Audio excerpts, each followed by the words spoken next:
I just wanted to mention at the head of this tape that the person that you saw at NBC, Mm-hmm. can you tell me his name? Bob Kintner. Okay, he's the one that you saw to see about your NBC contract. Yeah, took Joe Welch with me, Joseph Welch. And no, you either answer the questions or you're out. Okay. We were just talking about the Defenders. Yeah. You did a show with Ralph Meeker and Richard Kiley. Do you recall that one? Oh, Kiley played yeah. a governor. About the governor, Ralph Meeker. Is that what you said? Mm-hmm. Trying to remember. The Defenders. Yes. Yeah. You know, all I really remember about that one is that they had to go into a jail cell together, I think, on stage. And they tried to go in at the same time through that skinny door, and they got stuck. That's all I remember. They both broke up, and I yelled, "Cut," and we laughed and did it again. Okay. Let's talk about some of the other things you did in the 1960s. One was a special called Judy and Her Guests, Phil Silvers and Robert Dubin. Yeah. The three of them, and Judy sang, believe it or not. Goulet sang, believe it or not. Phil Silvers was the only one who didn't sing, but he was in several sketches with her and with Goulet. And they were wonderful as performers, as you know. She was her, what's the right word? Sad, unusual self. Whatever she was taking, whatever drug, including alcohol, she would come very late, and the crew was kept waiting on double time. 3, 4, 5 days in a row, waiting and waiting and waiting. And her agent, who then became a big producer and ran a studio for a while and got into big scandal, David Beagleman was her agent at the time, and he would show up with her and she would play with her in the corridors, wheeling her around in a wheelchair to entertain her and get her into the mood. But when she was on, boy, was she on. She was fabulous. But what a sad personal life. That's what I remember. But Silvers was great. Goulet was fun. What about the series The Nurses? Oh, yeah, that came along perforce with the Defenders. Brodkin was doing that series and said anyone who does Defenders has to do a couple of nurses. So there was, forgot the young woman.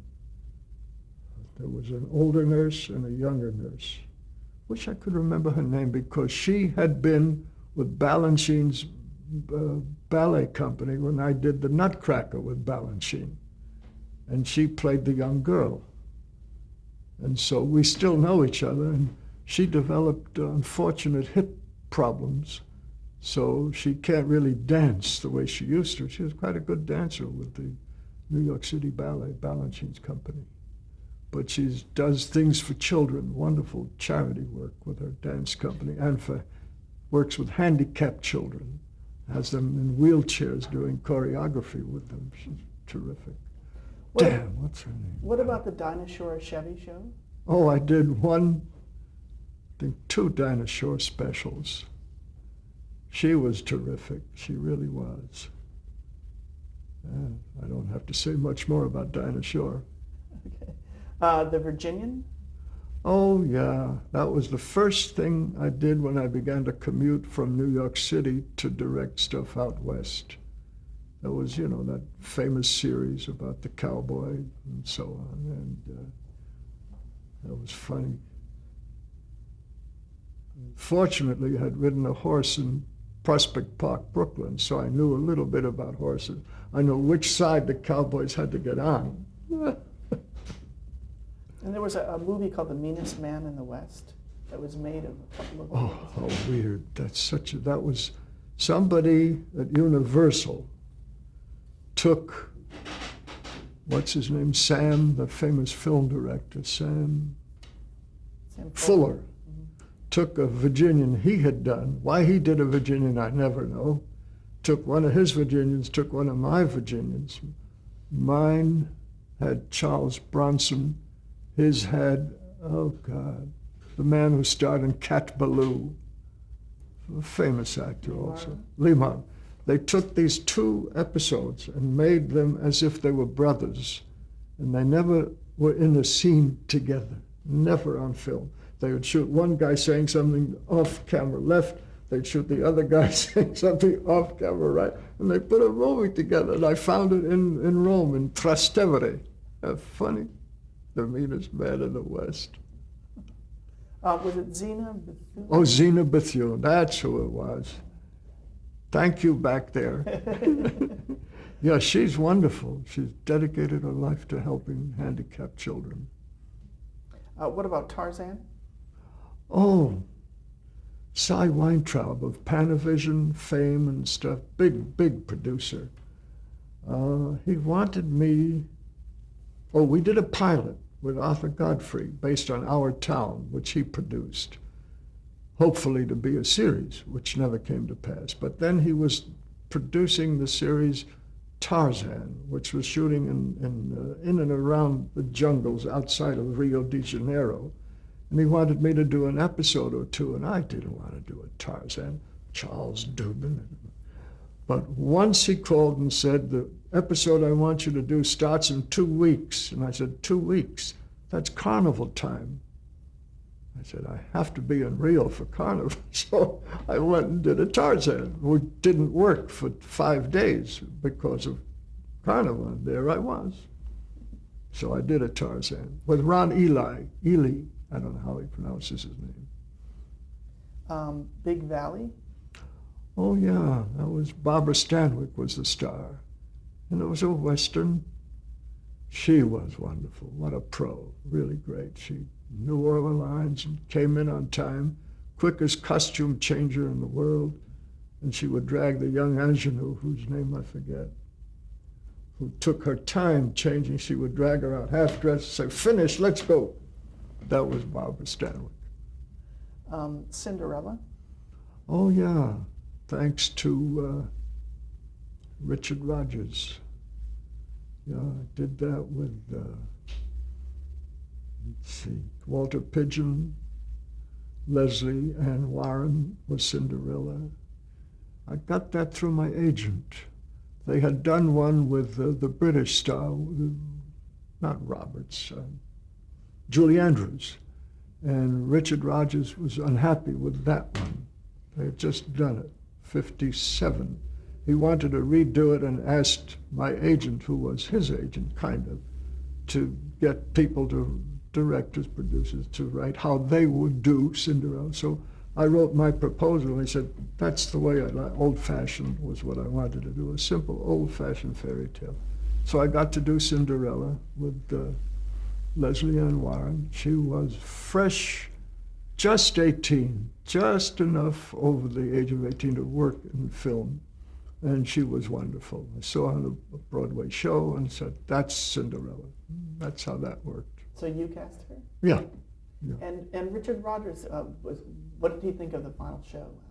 He loved it. He loved it. It was the way he and Hammerstein had conceived of it. And Hammerstein had died, so Bill Hammerstein Jr. Was co-exec producer, and they liked it. They said that's what it should be. What was his complaint about the earlier one? It was jazzy, very jazzy, all kinds of stuff created by a very good director, but they made it very update, very jazzy, very sparky, not the simple old-fashioned fairy tale. And that's what they didn't. They wanted an old-fashioned fairy tale. That's what I like too. What about Medical Center with James Daly and Chad Everett? Oh yeah, that was a series of 2 doctors, and MGM, I think, is where we did it.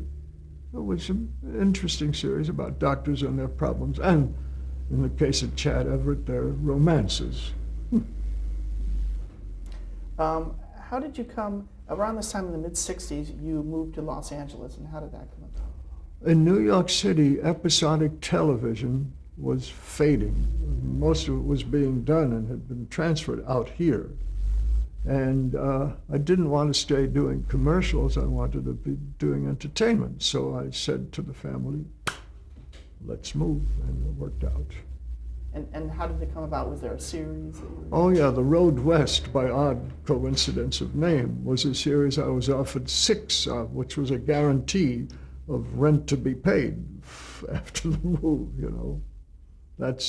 But the whole idea really was because I didn't want to stay doing commercials and a very occasional special. I wanted to earn a steady living. So.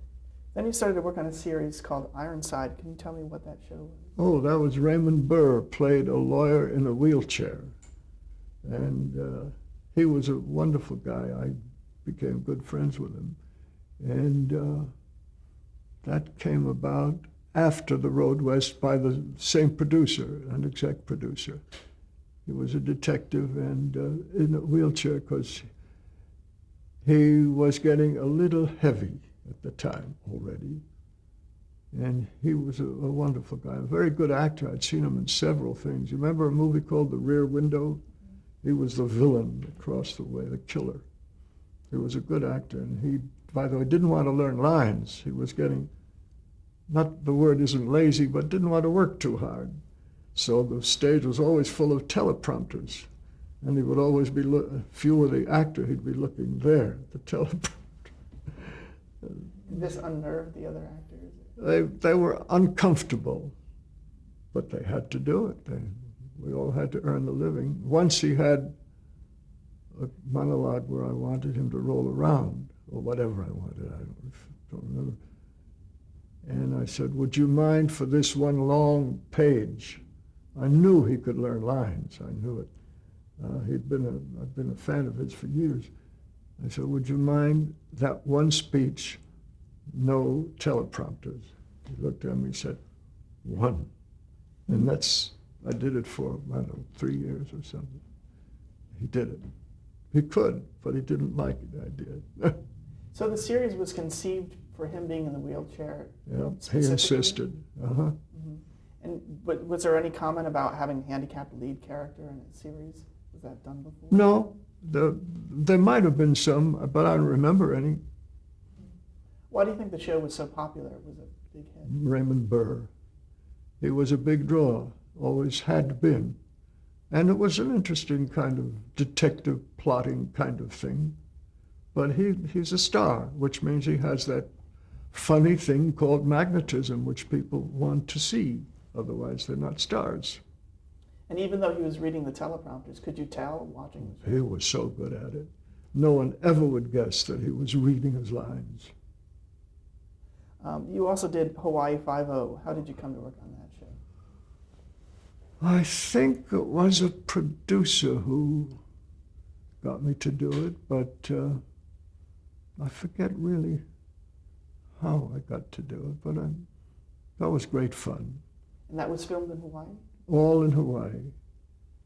All in Hawaii. Go ahead. Did you have to relocate for a time? Or? No, because I only did, let's say, maximum on occasion, 2 at a time.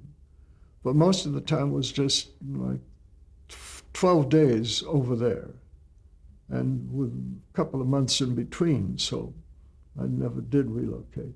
Didn't have to. Didn't really want to either, you know. What were the facilities like over there? They took an old World War II airplane hangar, and it was not soundproofed. And see, most of it was shot exterior anyhow, and interior offices were built on that place, and we always shot praying that it was in a remote jungle type area, so it wasn't too difficult. It wasn't too bad. Then they did build a studio after the first or second year out near Kahala, always on Oahu. They built a studio and soundproofed it, but the first 2 years was where the crickets. Can you talk a little bit about working with Jack Lord? Well, most people I've known didn't like working with him. He was a tough cookie. But I knew him as a Broadway actor first. He had been Cat on a Hot Tin Roof. He replaced Paul Newman. He was a terrific actor. When he wanted to be, he was. And he picked this character and played it to the hilt. And one producer who tried to get him to relax. If you know the show, he was very stern. And that producer was fired. Because Jack Lord said, no one's going to talk to me about relaxing, and that was the end of the producer. But Jack and I, because I knew him as a Broadway actor, we got along fine. And everybody looks at me and says, you got along with Jack Lord? But we got along fine. He was tough. He wanted people to do the right thing and do it as quickly and as economically as possible. And although our means of expressing that were different, I agreed with him in essence, and we got along fine. But he was a tough cookie. Did you try to interview Jim MacArthur? No. Have you even called him? No. Forget it. They didn't get along, to put it very mildly. So MacArthur was asked by someone else to talk about it. He won't, just won't. What was he like to work with? Wonderful, a real actor in terms of, well, so was Jack, but personality was very different. And he contributed and did what he had to do and did it very well. That's another show that remained very popular throughout its entire run. Yeah. It plays in Europe from time to time, all over the place. I just got 19 cents for a residual in Yugoslavia or something. I'm not sure. I really did.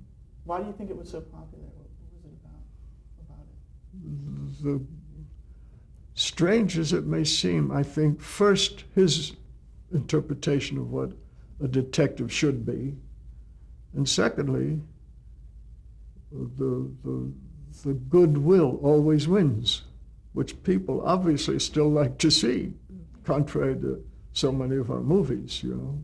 Do you remember when the Bookum Dano phrase first appeared?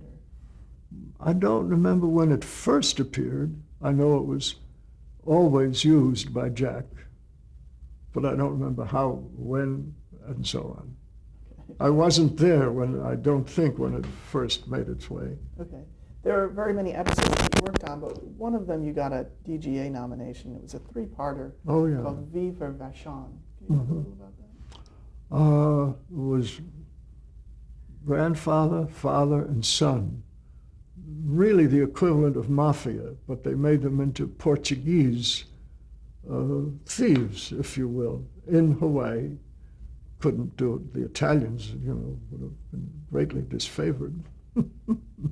So they were Portuguese mafia, and it was an interesting three-parter, and good actors and good stories. Do you remember working with Luther Adler on it? He was the patriarch and the father, who was another good actor. I forgot his name too. But three good actors played patriarch, father, and son. And talk a little bit about Luther Adler. Luther? Well, Luther, his family, and I think for a while he came from the Jewish theater, or as it should be said, the Yiddish theater, because Yiddish is the language as opposed to the religion. And Luther was a wonderful, not only good actor, but a wonderful human being with a great sense of humor. And he made every day a joy. He'd come in knowing his part, he'd know what to do, and in between takes he would be joking and flirting and having a good time. Do you remember any of the guest stars you might have worked with on Hawaii Five-0? Lou Ayres, I know, was one of them. Oh, he was wonderful. Yeah, he was great. He was my idol for many years because of All Quiet on the Western Front. Did I tell you this in a phone conversation with Bob? He was a villain, a spy. And at the end, he had to die on the floor, shot by Jack Lord or one of Jack's minions. And he had to, I think his gun fell out of his hand. So I went over to him. I said, Mr. Ayres, is at the end of All Quiet on the Western Front, would you reach as you do at the very end? He looked at me and said, all right. And he reached, and I just photographed his hand, just as they did in Milestone, Lewis Milestone, and All Quiet. He reached, and he died. Do you have a favorite episode of the Hawaii Five-O's you've done? Well, those three, I think. The one with Luther especially. At the moment, that's all that comes to me. I saw a mention that you appeared in one of them as a building manager. There was another wonderful director who asked me if he was an ex-actor, as I had been once upon a time, and he asked me if he could play just a tiny part in one of mine. And he did, and then he was directing one, and I said, I'd like to play a tiny part in yours. So I played a mangy hotel keeper, and I don't know how it came about, but it was one of the downtrodden Hawaiian, right in the area of Honolulu itself, very shabby, terrible district. And I was a landlord. I wore the sleaziest Hawaiian-type shirt I could find in wardrobe. And at one point, I don't know why, I wish I could remember this guy's name, the director said, I dare you to scratch your ass on the way out of the room. And he said, if I do, you'll cut it out of the film anyhow. He said, I dare you. So I did, and they kept it in. A flea bag, what else could you do, you know? Was this Alan Reisner? That's the fellow, Alan Reisner, yeah. And then another show that you worked on for quite a while, this is sort of switching gears a lot, is Kojak. Oh, yeah. How did you come to be involved in that show? Well, that was the man who got me onto the Raymond Burr show. He then moved on to produce Kojak, and I did those for quite a while. That was a good experience. Telly Savalas was wonderful. What was he like to work with? Very creative. Could learn lines at the drop of a hat. Had to. He would be out gambling, etc., all night frequently. He'd come in the morning and say, what am I doing today, Charlie? And I would tell him, he'd say, okay, give me 10 minutes. And there he was. But he was a good actor. I directed him years before that in Trial, some long 1.5-hour show. And he still had hair, and we remembered each other. And of all things, he played a very domestic, downtrodden husband and father in that preceding thing. So we had a kind of a connection. He knew, I knew, and so on and so forth. Arrest and Trial? That's it. That's the one. And he was the only one I ever did, with Ben Gazzara and Chuck, a tall cowboy type, whatever his name is. And what did Telly Savalas bring to the Theo Kojak character? First of all, he played the son of a Greek, and he was a Greek himself, the son of a Greek. So he brought a certain ethnicity and a robustness and a forthrightness and a toughness. Tough in his own way, unlike Jack Lord, who was tough. But Telly was kind of round and tough, if you know what I'm trying to say. And his real name, I mean, not really, but Telly comes from his Greek name, Aristotele, which is Aristotle. And then he just cut off the Aristo and called himself Telly. And he was wonderful. We had a great time together when we worked together. Now, was that filmed here or in New York or both? Well, mostly right here at Universal.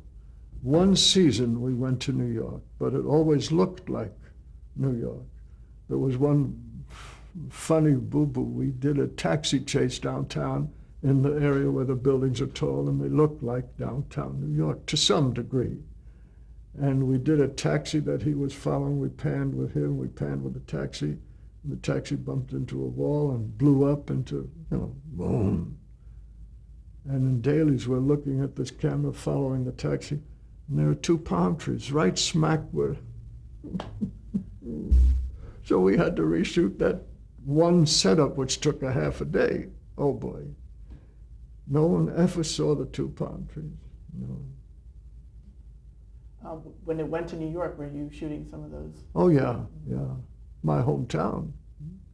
Would they do, for the ones that were when you weren't in New York, did they shoot some sort of second unit? There was a bunch of second unit stuff had been done, which was always incorporated into the beginning, or a drive up or a drive away. The same car, of course, same characters, but there was always stuff to fill in and out with. With Telly Savalas? Oh yeah, they took everyone to New York before the series ever began. And then when we went to New York to shoot, more stock footage was shot to use wherever, whenever in the later years. You also got a DGA nomination for an episode there called Knockover with Alex Rocco. What do you remember of that show? Yeah, I think that's one of the awards I got, actually, yeah. Knockover, was that the bank? It must have been. We picked, oh, that's a funny thing. We had to pick a bank where they came in on the roof, went down through the roof into a safe deposit vault and spent a day pulling stuff out, disappeared over the roof and away before dawn, came back the next night, 2 or 3 nights, based on a real life happening. And we found a bank way out somewhere that would let us use the bank to climb up on and go down. And I'll never forget when we went in to examine the roof, and they let us. They had to let us walk behind tellers' cages. And we walked behind tellers' cages, climbed up a ladder, and there was a tiny little piece of wire holding the trapdoor. So on the way down, I said to the scene designer, I said, listen, let's leave that piece of wire off. We'll come back at night and steal some money. And he thought I was serious. But this bank had one piece of wire holding a trapdoor. Could you talk a little bit about Abby Mann and his contribution to the show? Well, he, of course, wrote and produced the pilot, which a wonderful director directed, a man by the name of Joe Sargent. And Abby Mann oversaw all the scripts. I mean, he read them all, and he made his notes and gave them to the producer and so on and so forth. So he was very much involved. Funny. Are there any other memorable moments or episodes that you remember? Kojak?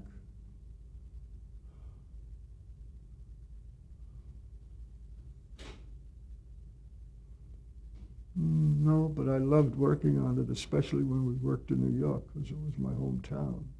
What was Telly Savalas like on location? There must have been crowds of people. Oh, yeah. He loved being a popular idol. He did. And he was. His gruff masculinity attracted the women by the dozens, and he had, I wouldn't say he had a hard time. I would say our company manager had a hard time keeping him at work instead of. Yeah, it was fun. Okay, we're going to stop the tape.